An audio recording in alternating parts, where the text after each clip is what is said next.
Film की शुरुआत में हमें साल 1830 का समय दिखाया जाता है, जहां हम एक आदमी की लाश को पेड़ पर लटकते हुए देखते हैं, जिसके साथ ही ये सीन यहीं कट हो जाती है। अब अगले सीन में हम डिटेक्टिव लैंडर को देखते हैं, जिन्हें यूएस मिलिट्री एकेडमी के कैप्टन हिचॉक ने मिलने के लिए बुलाया होता है। हिचॉक लैंडर से कहता है कि उसके सीनियर को उससे किसी खास सिलसिले में मुलाकात करनी है, जिसके लिए वो मान जाता है। इसलिए दोनों ही सीनियर ऑफिसर थियर के पास पहुंचते हैं, जहां हम थियर और लैंडर के बीच की बातचीत से जान पाते हैं कि लैंडर की पत्नी को मरे हुए 2 साल का समय बीत चुका है और कुछ महीनों पहले ही लैंडर की बेटी किसी और के साथ भाग गई, जो अब कहाँ है इसका लैंडर को भी पता नहीं है। फिर यहाँ थियर लैंडर से बताता है कि कुछ दिन पहले उन्हें अपने कैडेट नेम फ्रे की लाश पेड़ से झूलते हुए मिली, और ताज्जुब की बात यह थी कि जब फ्रे की लाश को हॉस्पिटल में पोस्टमार्टम के लिए लाया गया तो किसी ने वहाँ रात को बड़ी ही सफाई से फ्रे का दिल निकाल लिया, जो बहुत ही अजीब बात थी। इसलिए वो चाहते कि लैंडर पता करे कि ये किस आदमी का काम है, क्योंकि थियर को पूरा यकीन था कि जिस भी शख्स ने ऐसा किया वो इस एकेडमी में ही मौजूद है, क्योंकि बाहर का आदमी अंदर के हॉस्पिटल में किसी भी तरह से प्रवेश नहीं कर सकता।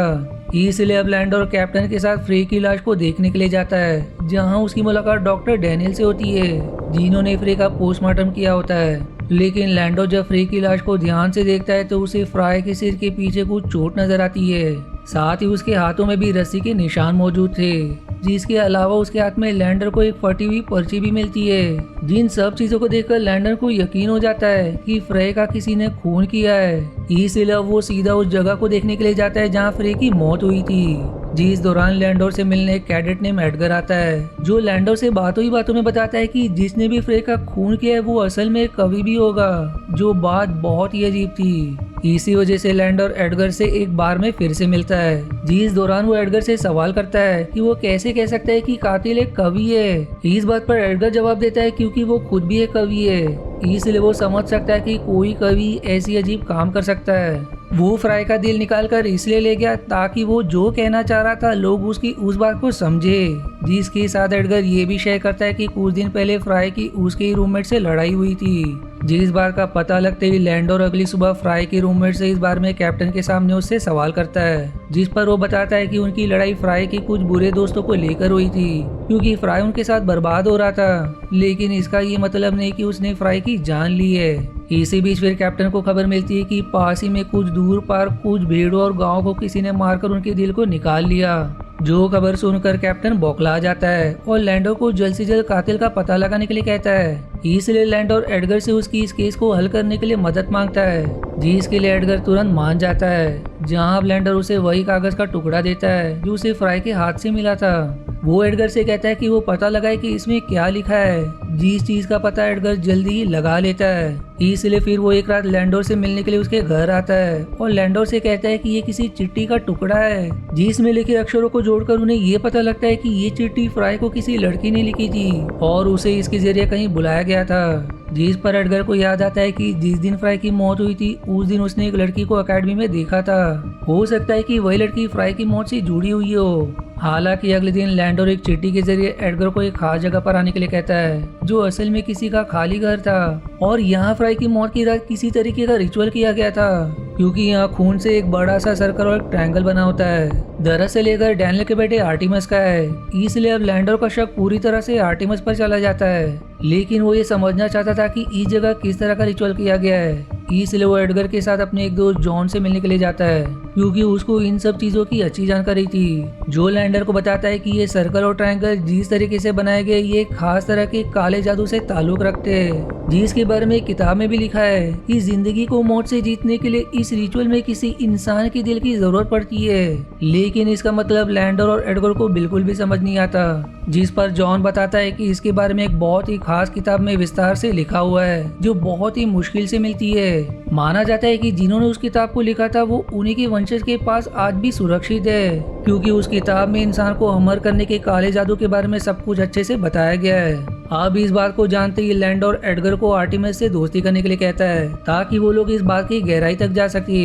इसलिए अब लैंडर की इस बात को मानकर एडगर आर्टिमस से दोस्ती कर लेता है, जो फिर एडगर को अपने घर 2 दिन बाद खाने पर आमंत्रित करता है। इधर फ्राई का भी फ्यूनरल किया जाता है, जहां लैंडर की मुलाकात फ्राई की माँ से होती है, जो लैंडर को फ्राई की पर्सनल डायरी देती है, जो उसकी मौत के कुछ देर बाद एडगर ने उसे लाकर दी थी, जो बात लैंडर को काफी अजीब लगती है। इसलिए अब लैंडर तुरंत घर आकर उस डायरी को देखता है जिसमें फ्राई ने क्रिप्टोग्राफिक हैंडराइटिंग में कुछ लिखा हुआ होता है। हालांकि लैंडर जल्दी उस डायरी को डिकोड कर लेता है। दूसरी तरफ एडगर आर्टेमिस के घर खाने पर जाता है जहां उसकी मुलाकात डैनियल की बेटी ली और पत्नी जूलिया से होती है। दरअसल ली वही लड़की थी जिसे एडगर ने फ्राई की मौत के दिन देखा था, पर क्योंकि वो डैनियल की बेटी है इसलिए उसका शक ली से हट जाता है। यहाँ बैठकर मौका देखकर ली को अकेले में मिलने के लिए बुलाता है जिसके लिए वो मान जाती है। दरअसल एडगर ली को पसंद करने लगा था, जो बात वो उसे अकेले में बताता है, लेकिन उसी वक्त ली को अजीब से दौरे पड़ने लगते हैं जो कुछ ही देर में सही भी हो जाते हैं। और फिर ली एडगर से बताती कि ये दौरे उसे हमेशा आते रहते हैं जिस वजह से वो कुछ ही दिनों की मेहमान है। जो बात सुनकर एडगर को ली के लिए काफी बुरा लगता है, हालांकि वो भी एडगर को पसंद करने लगी थी।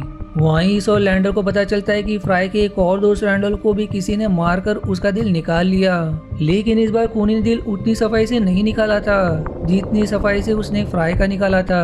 जो बार डैनियल लाश को देखकर बताता है, वो कहता है कि रैंडल को शायद किसी दूसरे आदमी ने मारा है। जो बात सुनकर थिया लैंडर के ऊपर भड़क जाता है। वो लैंडर पर भड़कता है कि वो खूनी को पकड़ने में इतनी देर क्यों लगा रहा है, जबकि उसे अच्छे से मालूम है कि फ्राई और रैंडल को किसी और ने नहीं बल्कि एडगर ने ही मारा है। फिर यहाँ हिचॉक लैंडर से कहता है कि फ्राई और रैंडल दोनों का ही एडगर से झगड़ा हो चुका था और आज दोनों ही मारे जा चुके हैं, इसलिए वो बस किसी तरह से एडगर के खिलाफ सबूत ढूंढकर इस केस को खत्म करे। अब ये बात जानकर लैंडर तुरंत एडगर से मिलता है और उसे सवाल करता है कि उसने झगड़े वाली बात उससे क्यों छिपाई। इस पर एडगर बताता है कि उसने उन दोनों को नहीं मारा, क्योंकि अगर वो ऐसे सबको मारने लगता तो आज अकेडमी में बहुत ही कम जिंदा बचते। वो बताता है कि उसे शुरुआत से इस अकेडमी में सभी परेशान करते आ रहे, जिनमें फ्राई और रैंडॉल भी शामिल थे, जिस चीज को लेकर उसकी उनसे लड़ाई भी हुई थी। जो बात जानकर लैंडर को एडगर की बात पर विश्वास हो जाता है, जो अब उसे समझाता है कि आगे से उससे कोई भी बात ना छिपाए। फिर रात को एडगर और लैंडर डैनियल के घर खाने के लिए जाते, जहां आर्टेमिस लैंडर को बताता है कि वो जानता है कि वो उसके दूसरे घर में छानबीन करने गए थे, जिसके लिए वो उसे माफ नहीं करेगा। पर लैंडर उसकी इस बात का कोई जवाब नहीं देता और यहाँ जूलिया आर्टेमिस से गुस्सा होकर वहाँ से चली जाती है, जिसके लिए फिर डैनियल लैंडर से माफी मांगता है और उसे अपने स्टडी रूम में बात करने के लिए ले जाता है, जहाँ फिर लैंडर की नजर एक किताब पर जाती है। साथ ही वो डैनियल के ग्रैंडफादर की तस्वीर भी देखता है। हालांकि इससे पहले वो इन सब के बारे में डैनियल से पूछ पाता, वहाँ उसे खबर मिलती है कि स्टैडोर नाम का एक और कैडेट गायब हो गया है, जिस पर अब लैंडर हिचकॉक को बताता है कि उसे फ्राई की डायरी से पता चला है कि वो रैंडल और स्टैडोर अच्छे दोस्त थे। इस वजह से स्टैडोर को लगा होगा कि अब शायद कोई उसे भी मार दे, इसलिए वो यहाँ से बिना बताए भाग गया ताकि उसको कोई ढूंढ ना पाए। पर इसी दौरान फिर अचानक से लैंडर को कुछ चमकता है, जिसकी तुरंत बाद वहाँ से भागता है। वहीं इधर ली एडगर को कुछ देर बेहोश कर देती है और हम उसे आर्टेमिस और जूलिया के साथ उसी नदी के पास वाले घर पर देखते हैं, जहाँ ये तीनों एक रिचुअल के तहत एडगर का दिल निकालकर उसकी जान लेने वाले थे। दूसरी तरफ लैंडर डैनियल के पास पहुंचता है, जहां वो उसे कहता है कि वो जान चुका है कि वो खून उसी ने किए है। दरअसल जब लैंडर ने किताब और डैनियल के पूर्वज की तस्वीर देखी थी तो उसे याद आया कि इसी किताब के बारे में जॉन ने उससे शेयर किया था, जिसे डैनियल के ग्रैंडफादर ने ही लिखा था। तब से ही वो इसी परिवार में सुरक्षित है। इसलिए अब लैंडर के पूछने पर डैनियल रिवील कर देता है कि उसकी बेटी ली को एक बीमारी है, जिस वजह से उसे दौरे पड़ते हैं। और जब उन्हें एक दिन फ्राई की लाश मिली जिसे किसी और ने ही मारा था, तो उन्हें अपने पूर्वजों की किताब में लिखी एक विधि का ख्याल आया जिसमें इंसानी दिल की जरूरत पड़ती है, और इस रिचुअल को करके वो सिर्फ अपनी बेटी ली को ठीक करना चाहते थे।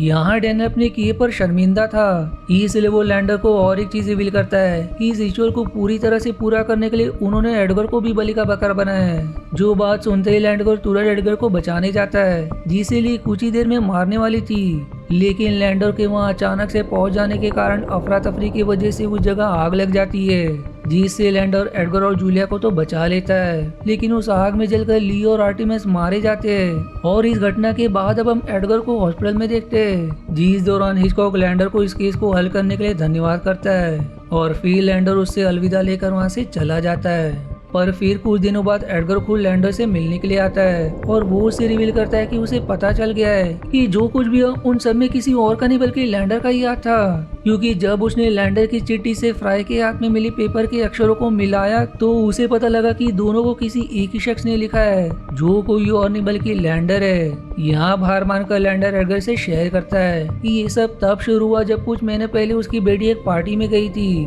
तो 3 लोगों ने उसके साथ जबरदस्ती की और उसकी बेटी के पास फ्राई का लॉकेट भी मौजूद था। पर एक दिन जब लैंडर की बेटी ने एक पहाड़ी से कूदकर आत्महत्या कर ली तो लैंडर ने सब जगह ये बात फैला दी कि उसकी बेटी किसी के साथ भाग गई और फिर उसके बाद उसने फ्राई को लटका के मार दिया, जहां उसे लैंडर ने चिट्ठी लिखकर बुलाया था, जिसके बाद उसकी लाश डैनियल के परिवार के हाथों लग गई। और जब उसे यही केस दिया गया तो उसे पता चला कि किसी ने लाश के साथ छेड़छाड़ की है, इसलिए उसने इस खून का इल्जाम ले और आर्टेमिस पर डाल दिया।